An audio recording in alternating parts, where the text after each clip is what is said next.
今晚外面的雨下得很安静，不知道此刻看视频的你，今天在外面奔波了一天，累不累？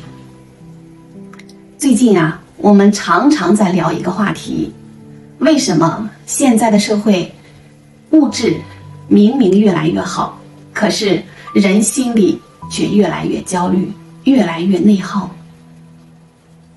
我想起了佛家有一句极度深邃也极度温柔的话：一念无明生三系。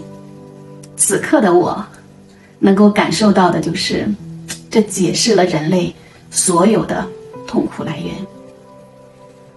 在量子力学里，宇宙原本是一个充满了无限可能的零点能量场，万事万物原本是一体的，没有你我之分别。真我一念无明动，就生出了一个小我和外面的世界。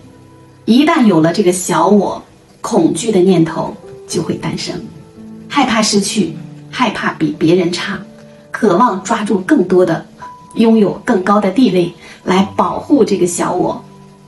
于是脑科学里说的多巴胺就开始疯狂分泌，驱使着小我去贪。当结果达不到预期，杏仁核就开始报警，让小我产生焦虑和愤怒，也就是嗔。那放不下的愚痴就不必说了。发现了没？我们一直被自己的念头困在了一座叫做匮乏感的牢笼里。人每天都像陀螺一样在这个社会上转，吸引力法则却揭露说，当你带着满心的匮乏和恐惧去奋斗的时候，你向宇宙发射的频率只会吸引来更多的阻碍和疲惫。大家越拼命，越感觉身体被掏空的真相，你看到了吗？我们把那个圆满具足的自己忘记了。很多人听到《金刚经》里的那句话，一切有为法，如梦幻泡影，很容易有一种反应：既然这一切都是虚幻，既然这世间万物都是梦幻泡影，我干嘛还要去奋斗？我干嘛要受这个苦？辞职躺平，我不去经历这些事情，是不是就清净了？每次听到这儿，我都会想起六祖慧能大师的那句让我站立的话：离世觅菩提，犹如求兔角。离开这个喧嚣的俗世，去寻找那个至高的智慧，就像是我非要去兔子的脑袋上找犄角一样，是根本不可能的。昨天我和朋友在山里看到了一座几百年的古佛塔，朋友感叹说，看似人为，实则天定。是啊，但是如果没有当年那些泥瓦匠一砖一瓦的去砌去流汗，这顺应天道的塔它也不会凭空出现呢。如果我们什么都不去做，什么都不去经历，我们就永远触碰不到那个所谓的真相。就像打游戏，如果你永远躲在新手村的那个安全区里，你就永远不可能通关。没有在深夜里痛哭过，拿什么去跟人家谈慈悲？一个人智慧的程度和他经历的苦难是同比的，我深以为然。所以千万不要去逃避这个社会，也不用逃避痛苦和美好，更不要觉得一切都是虚幻的，就放纵自己，跟着欲望随波逐流。我们要去做一件全宇宙最酷的事儿，借假修真。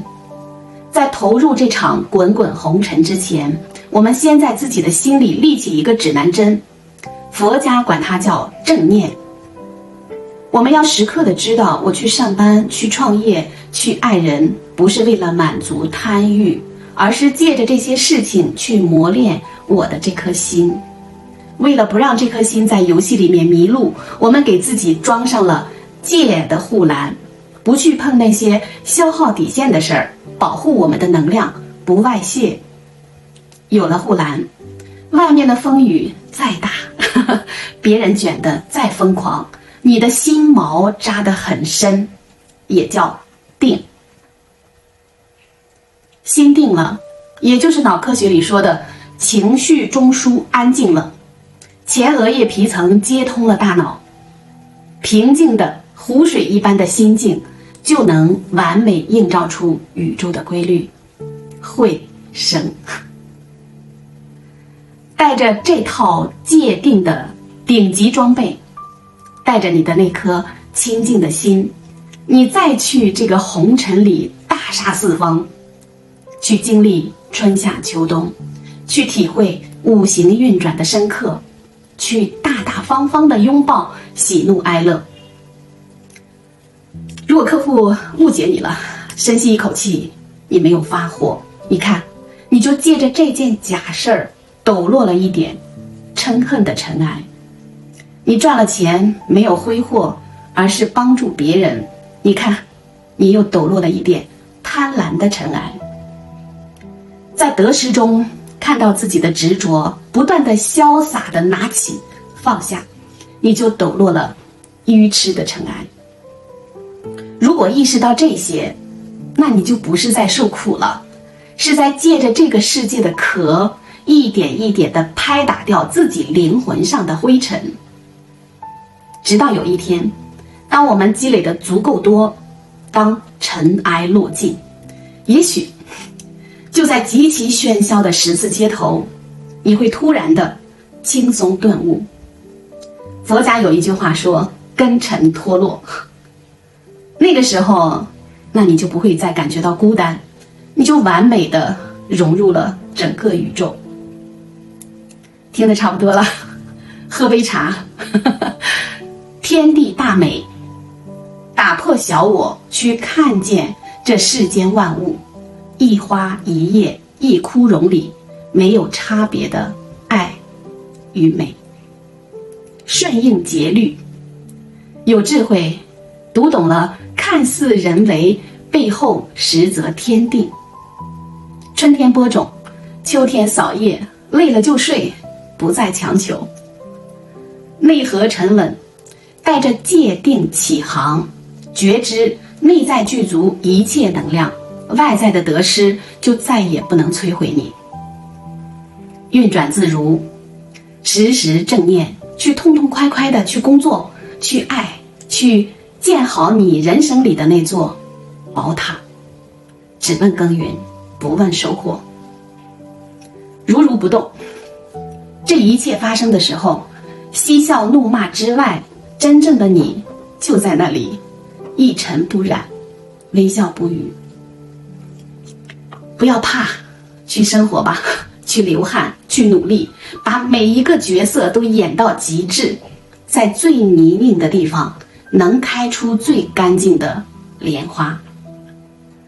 今晚的这杯茶有点浓哦。如果你在这些话里找到了那个让你不再内耗的指南针，恭喜你。也许你可以留下只言片语，当做我们在这个世界里互相辨认的暗号。